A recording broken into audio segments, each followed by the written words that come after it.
Perfect. And with that, let's go ahead and begin. Good morning, everyone, and thank you for joining us. My name is Dan Davis, and I'm the Management Analyst for the Las Vegas Field Office. Today's HUD Talk will be presented by Patty Bennett, who I will introduce in just a moment. These slides will be provided at a later date for anyone who is interested, and we will be accepting questions. We just ask that you wait until the end of the presentation, or please type them into the chat bar, and we will address them accordingly. I will be providing a link to a survey later, and our office would greatly appreciate it if you just take a minute to fill it out at the very end. Finally, our office will not be conducting a HUD Talk next month due to the holiday season. We will send out information on our future HUD Talks on a later date. Thank you. And with that, let's go ahead and move on to our fantastic presenter. Patty Bennett has worked for HUD since 2008 and currently works for the Quality Assurance Division. She has worked on the Financial Management Review team and now works on the Shortfall Prevention team. She works with housing authorities that are projecting a shortfall in funding for rental assistance. For 2018 to 2020, she worked as a portfolio management specialist at the Kansas City field office. From 2008 to 2018, she worked at the Financial Management Center in Kansas City, where she processed Section 8 funding and was a team lead for the operations division. Apologies. She also served as a liaison between the Financial Management Division and the Financial Management Center on funding issues. Prior to that, she worked for Departments of Army at Fort Leavenworth as a program analyst in the Residential Communities Initiative, serving mainly in finance on a 50-year partnership to privatize the housing on the base. Patty Bennett has a degree in finance from Park University, as well as an MBA. She has over 30 years experience in housing and finance in various capacities. She currently lives in Kansas City and has 3 children and 1 grandchild. Thank you so much for being here, Patty, and take it away whenever you're ready. Okay, I'm ready. Thank you. So, as Dan said, my name's Patty Bennett. I'm on the Shortfall Prevention team, and I currently service the housing authorities in your area. They asked to give a little talk on shortfall PHAs for this session because we are having record shortfalls this year. I am going to move if I can. Okay, here we go. I've got to get my notes up. Bear with me. Here we go. Okay, so shortfall PHAs begin with risk lists. And risk lists have PHAs or housing authorities that are broadly considered at risk. Once we get at risk PHAs, or the risk list, the field office runs a 2-year tool and they upload it for our team, the Shortfall Prevention, to review. If the housing authority shows negative reserves at the end of the year, they're considered shortfall, and the Shortfall Prevention team then schedules a call. Okay, the field office and the FMC may also refer a PHA for shortfall. If your PHA that considers that you may be in a shortfall situation and have not been contacted by the Shortfall Prevention team, you should contact your field office. Okay, once that is all done, the Shortfall Prevention team sends an email once we confirm a shortfall to the executive director, and that would be the executive director in PIC, which sometimes are not updated. If that is true, we have to get the field office involved and they will get us a good email address and contact. Okay, the field office and the Financial Management Center financial analysts are also in the call. Okay, so I want to talk about why PHAs are in shortfall. And what I find in my calls is that housing authorities come into shortfall calls thinking HUD feels like they're mismanaging the program. That is generally not true. Okay, most of the time I find that PHAs are in shortfall for circumstances beyond their control. And that's in particular this year. We have rents increasing at rates we just haven't seen before. I feel like 2025 is going to be very similar to 2024, just from what I've seen. I think, and I'm just kind of guessing here, probably 90% of the housing authorities I'm servicing are showing a shortfall in 2025. Okay, the way I approach a shortfall situation is that you as the housing authority are out there trying to help as many people as you can, and my job is to assist you in reducing costs without taking any families off the program. That being said, 2024 is unprecedented. Shortfall amounts this year have exceeded the $200 million set aside funds, and that's for all categories of set aside. I think there's 7 categories. Historically, shortfall is a portion of a $200 million set aside. In 2024, shortfall alone exceeded the $200 million. Shortfall is one of the set-aside categories in the annual PIH funding notice. This year, it was 2024-16. Once HUD saw what was happening, PIH Notice 2024-21 was published in June with revised HAP set-aside shortfall funding requirements. That notice prioritized shortfall funding over the other set-aside categories. Okay, the difference in what we did before 2024-21 came out and after 2024-21 says PHAs are not allowed to maintain a level of leasing when in shortfall. And prior to that, they were able to maintain a level of leasing. Like if we came in and you had 1,000 vouchers leased, we would allow you to maintain that level. But with these levels of shortfall, we're not able to do that. There's just not funding for it. And that was at a time, and that occurred for approximately 3 years. And that was when $200 million was enough to cover all the set aside categories, and there was leftover money. I want to talk a little bit what happens with the leftover money too. There's a reconciliation that happens after all of the 2024 VMS is in the system. And at that time, additional awards can be granted if they're warranted because we're working with estimates. So we're going to either probably underpay you or overpay you. The underpaid PHAs, we want to make sure they have enough 2024 money. Once those last awards are done, the shortfall or the set aside money all goes away. And in a normal year, it's prorated among all PHAs. And the PHAs would get like a set aside proration, and it may be a small amount. They're prorated according to the size of the housing authority.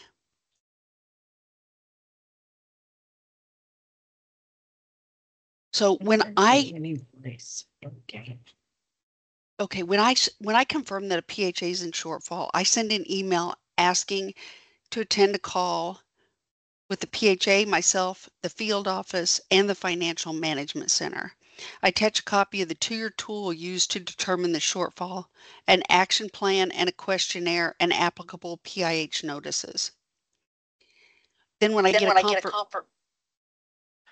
get a confirmation from the housing authority that the date and timer somebody's got a mic open.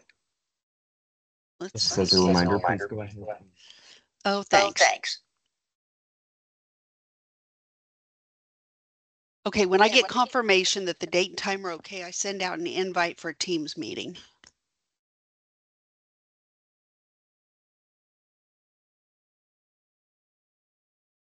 Okay, the scenario 2 letter that's what we call the letter. It's just a scenario 2 SBT letter. It's an official notification that the housing choice voucher and or the mainstream programs are projecting a shortfall at the calendar year end. Now, for mainstream, it's a much smaller program than HCV, obviously, and it's not monitored by risk lists. So those shortfalls come to us through referrals, or if the SPT sees an HCV and they look at that 2-year tool, then we look at the mainstream program, we may identify a shortfall. So PHAs with a mainstream program should be particularly careful, and they may want to notify the field office if they feel like they're going into shortfall. There's not near as many of those shortfalls. Okay, we provide a copy of the 2-year tool along with this letter, and I send it when I have a request for what we call a triage call. It outlines required actions that the PHA must take if they apply for set aside category 1 shortfall funding. Okay, so the required actions are to suspend issuance of vouchers to applicants. Now, there are some exceptions, and we'll get into that a little bit later. We ask that you cease absorbing portable vouchers unless absorbing as a turnover voucher, as described in the second bullet point. The second bullet point above. There are no turnover vouchers. That's what PIH Notice 2024-21 took away. So, okay, we implement all other cost saving measures identified by the SPT on your action plan within the time frame specified. And we'll take a look at an action plan here. And then to get shortfall funding, you have to apply. So it's category 1 HAP set aside funding. A lot of the housing authorities apply for set aside and they think they've applied for shortfall, but they may have applied for another category.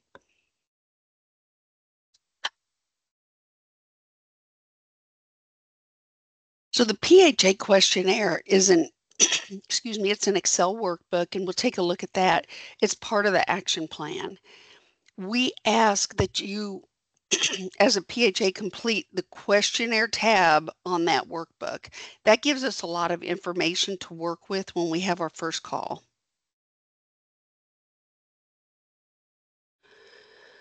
So we have the triage call is what we call our initial call.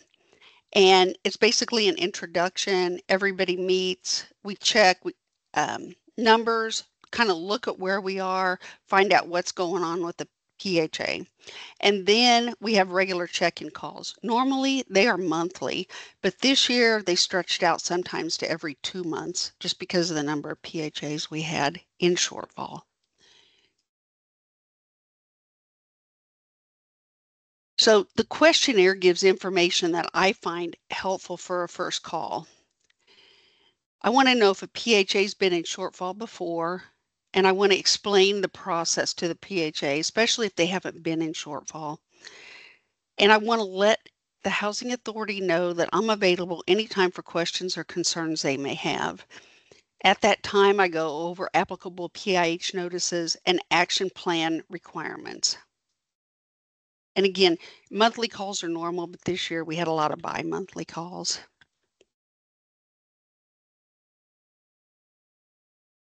Okay, so when a PHA is in shortfall, the field office maintains an active role with the housing authority. The SPT is concerned with any issues affecting budget authority. You have a prepaid card as well? The field office and the SPT work together behind the scenes on issues that might arise.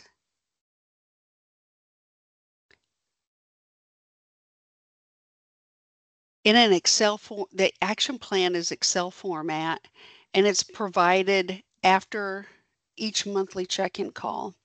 Action items are assigned to the PHA normally, but the PHA may work with the FMC or the field office on some of the items.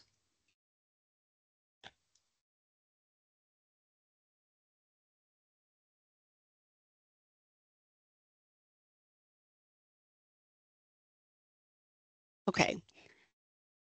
Oh, I got to go back. Hang on here. Nothing's in sync. Okay, so this slide gives some of the financial information that we ask for. This is important. Every month when we have a call, we're going to ask you for the months not reported in VMS. And currently, it's November 14th. October, VMS is not due till the 22nd of November. So we would have September in the system and maybe October if a housing authority is getting ahead. So we're going to ask you, what are your October HAP and UML amounts? And what are your November HAP and UML amounts? And we know that they're estimates, but we want to put it in there to get as accurate as as accurate of a projection as we can, so that we're giving you the money you need.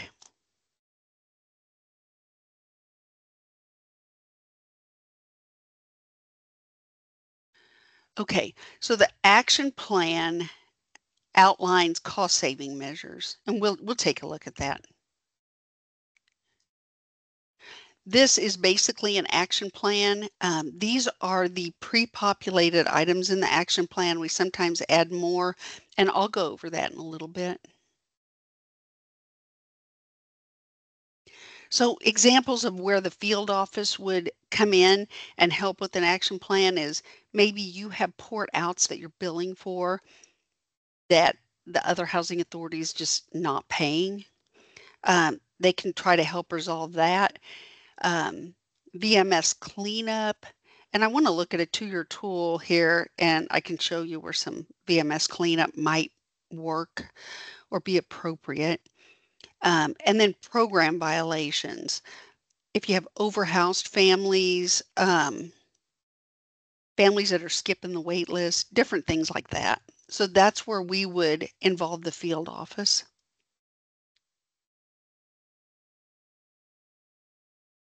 So when we get to processing the awards, which is what we're doing right now, we've kind of ceased having phone calls. We look at our housing authorities, we look at how much money they're going to need and what month they're going to need that. So normally awards start in October, with the majority of our awards not needed until December, but they may occur as early as August. Shortfall does not kick in until all your budget authority is gone, and it would be all your budget authority and your reserves from the prior year. So once we put in for an award, and we've already put in for December awards a few weeks ago, we've got another batch going up Friday, which will not be available by December 1st. The process takes about a month from when the award amounts are submitted to DC until they're approved and available to the Financial Management Center for obligation and disbursement.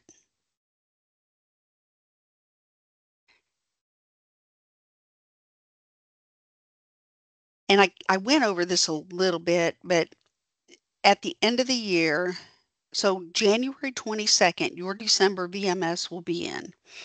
The shortfall team is going to start pulling all the VMS data, and we're going to reconcile it against the awards. And we're going to find out if you're overpaid and underpaid or underpaid. And what I've been telling my housing authorities that I'm working with is that if HUD overpays you on this shortfall, I don't know what's going to happen, but it is very possible that that HUD will ask for the money back. Okay? If you're underpaid, you'll get additional funding. That funding for the reconciliation, it's 2024 money, but it will not be available until probably mid to end of March of 25, because it just takes so much time to get everything reconciled. I think we've got over 500 housing authorities this year. So the housing authority for this reconciliation has to ensure that all data has been entered in VMS. Okay, because once the awards are reconciled and additional awards are granted, money's no longer available for shortfalls. In a normal year, it gets prorated and sent out to everybody. I don't know what'll happen to it this year, but they kind of changed the flavor of the money, and it's not available anymore, and probably will be available for 2025 shortfalls. Now, with this, I know that I've worked with a couple of PHAs that run large accruals. They know that they're going to have to pay out the HAP, but they have not paid it. Those large accruals have got to be put in VMS somehow. They have, And I know that VMS is not supposed to, the money's not supposed to go in until it's paid. But if it's not in VMS, it's not, we can't just start entering accruals. It has to be in VMS. So if you have large amounts of accruals and you're in shortfall, you should work with the field office and the FMC to find out how to handle those. Okay, so again, and this is all part of the accruals, the money goes away. So you're not allowed to use current year money to pay prior year HAPs. So if you have a shortfall in 2024 and you're carrying $100,000 in accruals that didn't make it into VMS for whatever reason, or you're just, a housing authority is just late putting their stuff in VMS, once it's reconciled, you cannot use 2025 money to pay 2024 HAPs.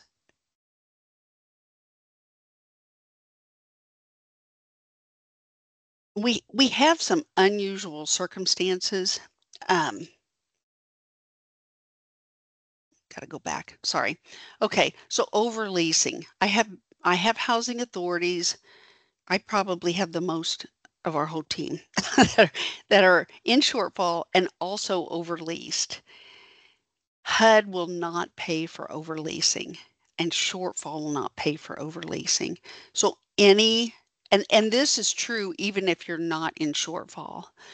Any overleased units have to be paid for by the housing authority with non-federal funds. Okay. Now, if you're projecting a shortfall in year 2, and when we look at a 2-year tool, I can show you that. You should not be leasing. You should not increase leasing unless they're one of the accepted categories. Okay. Another thing that is affected by shortfall, which I know housing authorities worry about, there's nothing that we can do as the shortfall prevention team, admin fees. They're based upon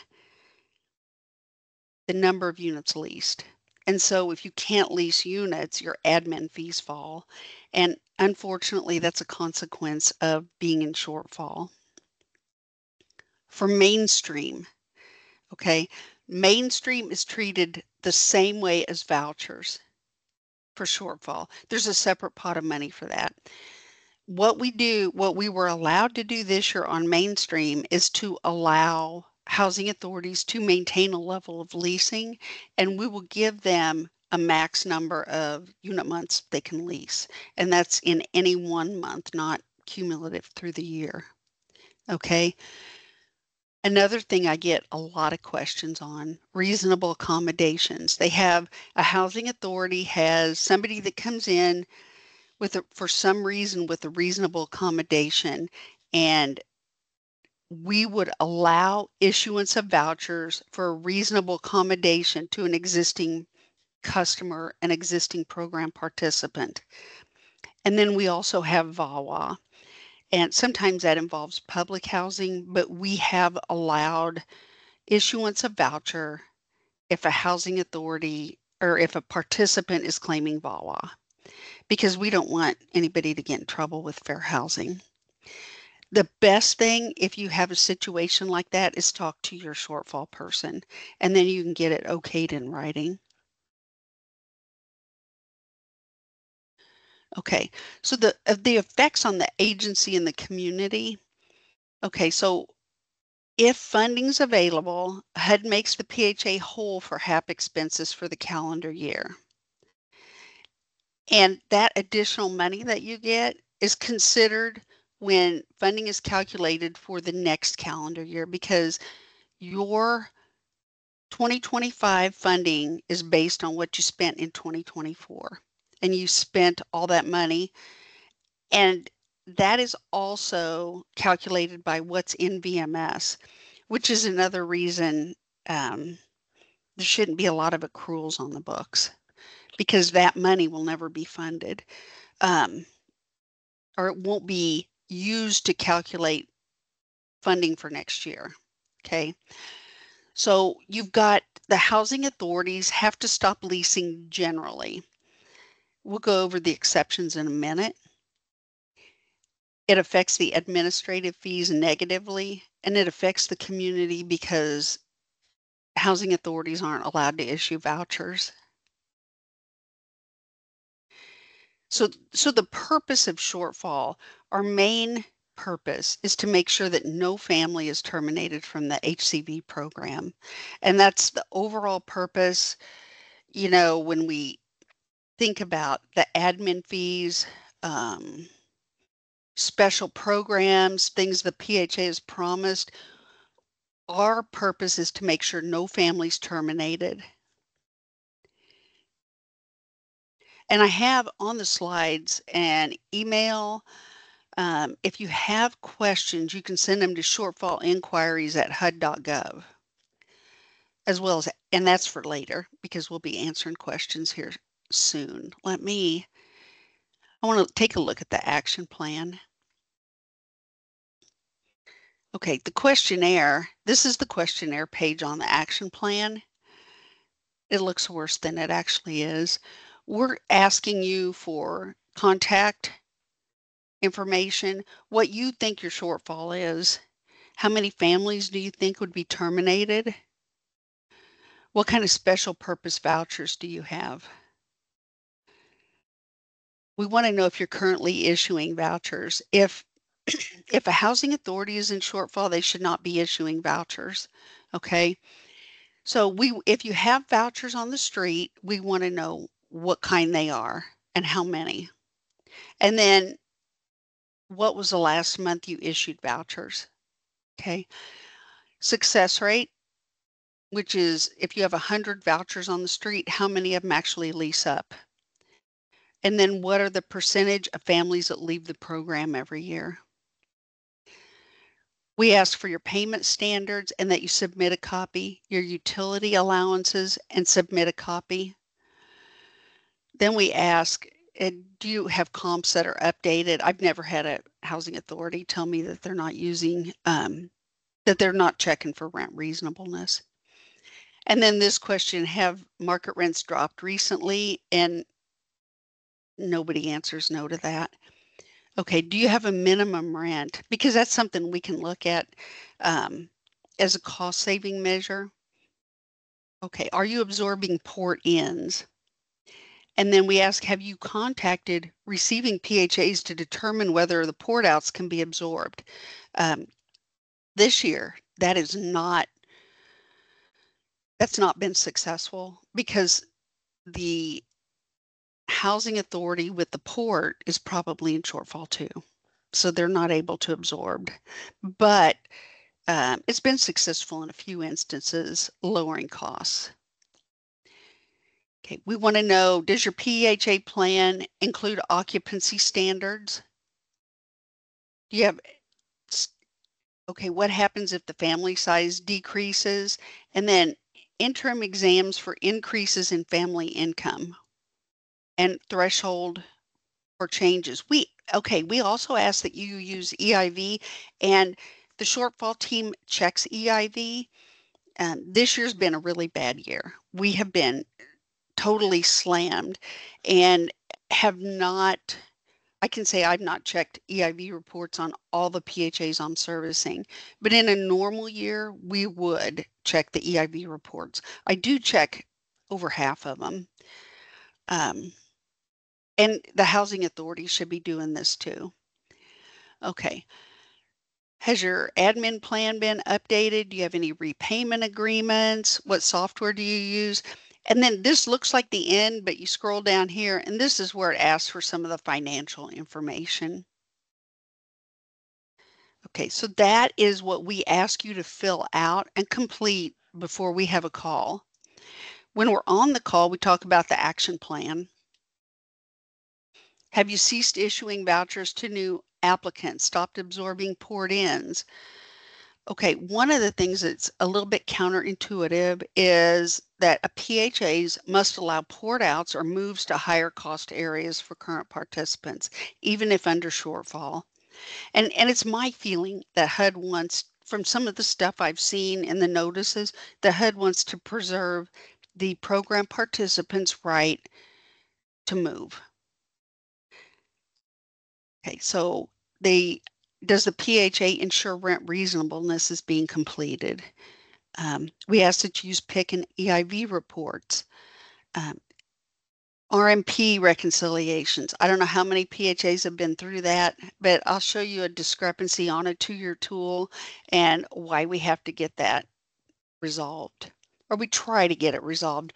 We don't let it stop us from issuing awards because it's not totally in the PHA's control. They work with the FMC to balance these restricted net positions. Okay, we say that you cannot deny reasonable requests for contract rent increases. And I've had some housing authorities that negotiate lower rents with the landlords or to not raise the rent. But if you do that, you're kind of kicking the can down the road. Once you're in shortfall, HUD's saying we're going to pay for this. So it's covered. And again, we ask that you apply for HAP set aside under Category 1 shortfall. If you don't apply, you can't get funds. Okay, turnover these are the exceptions right here in this part of the action plan. So we were allowing turnover vouchers at the start of the year, and when PIH Notice 2024-21 was published, we can't do that anymore. So that was effective June 24th, no turnover vouchers. The exception to that is mainstream. We allow you as a housing authority to maintain a certain level of leasing in your mainstream program. So if I get somebody and they have 80 vouchers leased in their mainstream program, I say, okay, 80's your UML cap, and I note it here on the action plan. Okay, another exception to leasing. If you have special purpose vouchers, and not any special purpose vouchers, newly awarded ones, because those vouchers have already been funded. So if you just got a new 20 FYI vouchers and they were funded, and the funding increment goes from 2023 to 2024, they're funded, you can lease those. Okay, HUD VASH vouchers, there's no restriction. VASH vouchers may be leased up to a housing authority's max or VASH baseline, okay? And then project-based vouchers, because you have a contractual obligation on those project-based vouchers, those are allowed. Okay, on the other exceptions, I don't have a lot of other exceptions. There is one thing that I do point out to the housing authorities, and I'll usually put that here. And I say movers per PIH Notice 2024-21. What HUD allows is if you have a current program participant that wants to move, we allow them to move. We allow them to be issued a voucher as a mover. Okay. And if you have a project-based or PBV person that is able to move under the PBV mobility requirements, like they've been there a year, they want a voucher, they want to move somewhere else, you can issue those vouchers and you can backfill your PBV. Now, specifically, I don't know how the other SPT team members do this, but I take notes from every call and I put them here. So on this SPT notes tab, you're going to have the notes from every call. And I wanted to go over to your tool.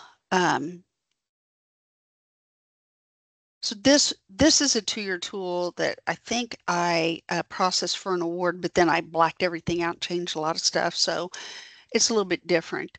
When we're on a call, is this big enough? Can everybody see this? Okay, I'm going to take that as a yes.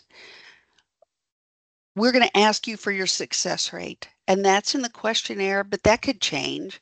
And just because your success rate is 78% now, that may be a summer success rate. You know, your success rate for vouchers that are issued that actually turn into HAP contracts may be lower or higher than this. So we're going to go with what you tell us.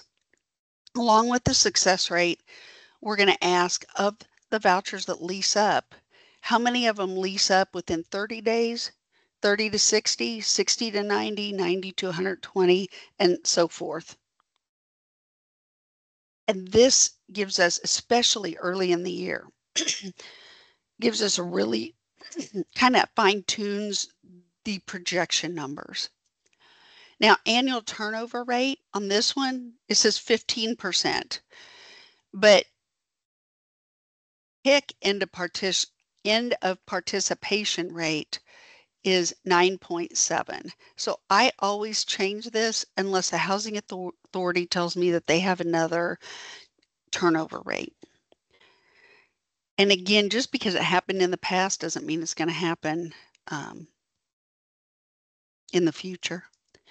So this housing authority would be projecting with the numbers that are in here right now, they're projecting a $544,601 shortfall. They're also projecting a shortfall in year 2 or 2025. I want to go over something about that later on. So how do we determine a shortfall? I'm going to look at your initial budget authority.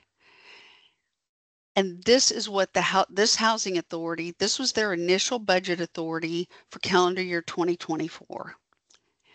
And of course, this is an estimate, year 2 and 3. This would be an estimate until that funding notice comes out. And then this is an actual. Okay, so no offset, no set aside, no new ACC units. So this is their total funding. Now, this housing authority reported some income, and this could be fraud recovery. It's probably fraud recovery. They got about $12,000. Okay, we add that with the cash supported prior year end reserves. And this is part of the action plan that I was referring to, where we've got to get that restricted net position as of 12/31/2023 correct. HUD is estimating this housing authority has $54,325. The housing authority is reporting that in VMS that they have a negative $11,582. So we got $65,000 difference here. That is what you will work with the FMC to reconcile. And they have workbooks, and I think a lot of the housing authorities have actually worked with the FMC to reconcile their RMPs. Okay, so this number, this HUD estimated number carried up here, and we're saying that there's 680, well, this changed because of prior year adjustments, but when we started the year, they had $682,958 that HUD said, this is what is available to you, what you are holding and what HUD is holding for prior year. That number goes here, and then we have total funding available. And again, this PHA, and this is an old tool. So this RMP may be reconciled now, but it was not. So that's why we have to get this fixed, because it all goes into the funding calculations.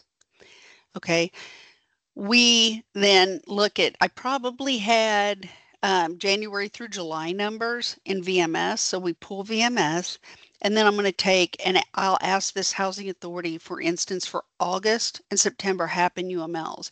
And I also want to know, how many vouchers do you have out on the street? Okay. On this housing authority, I see a problem with some of their data that I kind of wanted to go over. They've got a 631 average PUC, but they started the year with 677, and that does not seem right to me. So I'm going to go to this PUC RB analysis. I'll make this a little bit bigger. This always pops up on the 2-year tool, this tab. When you look at their PUC, it was 676 in January, but in December it was 530. You know, I don't think that's right. If I were guessing, I'd say this housing authority probably had prior month corrections for 2023 that they threw in January of 24. So in this instance, I would probably take this housing authority and refer them to our BMS team so that they could have someone come out there and do a review. Or I would ask the field office to work with the housing authority to find out what this number should be. This is a 27% increase. Then it goes down to 609, 590, 612. I think that this housing authority is probably reporting on an accrual basis, a cash basis rather than an accrual basis. I'm not an accountant. So, but anyway, the BMS requires that you put HAPs in the month for which they were incurred. So some of this money probably belongs back up here. Okay, once we get all this data in, oh, I want to do one more thing while I'm over here. If you come over here and this says last actual, choose the PUC method. I normally pick average monthly change, and it's going to trend the PUC on this projection analysis tab. So you can see I had it as 641 all the way down. It just took the averages of these and trended them out and trended them into year 2 also. Okay, I'm going to look down here also and see this PHA has, they've got 70 leased PBVs for a PBV rate of 50%. So I'm probably going to want to ask this housing authority, when do you expect the other 70 vouchers to lease up? And then I want to put those in column G. The difference between this column and this column, this one is subject to the success rate up here when they come online, your success rate, and then your time from issuance to HAP effective date. These numbers just come on. They're not subject to the success rate. Okay, when I run a 2-year tool, I always pull current BMS data. I try to pull it that day unless I have a call very early in the morning, and I pull it the day before because I know how BMS is and you can change it all the time. There's another tab that's a funding backup tab, and this, okay, if you go into here, say access additional tools, and then I want budget authority detail, okay? That's how I got this tab. I know that this PHA does not have any increments that span from 23 to 24. So there's no special purpose vouchers that would be allowed in the action plan on this housing authority. And I think that I am done with this for now. If anybody has any questions. First of all, Patty, I just want to say thank you very much for presenting today. You did fantastic. But yes, does anyone have any questions for our fantastic presenter?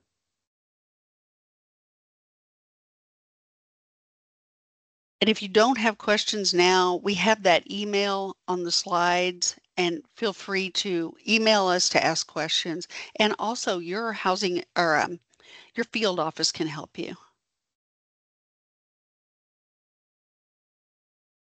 Perfect. So I do actually have one question just to if just in case if anyone is trying to think of something. What happens if there is no shortfall money? Okay.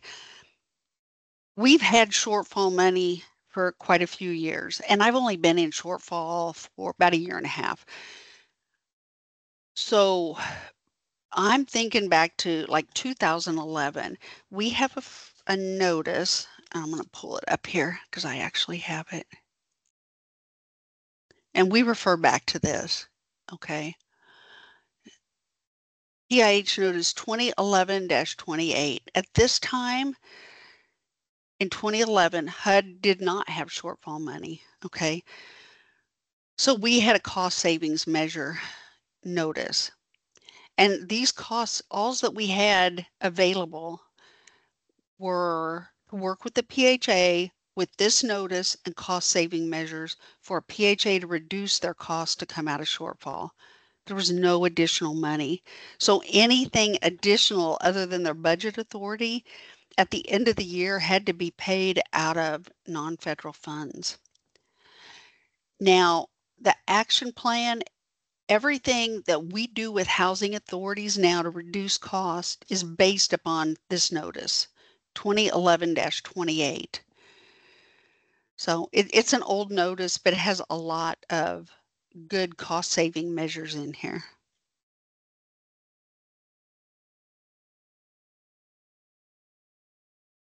All right, fantastic. Thank you very much. Does anyone have any questions?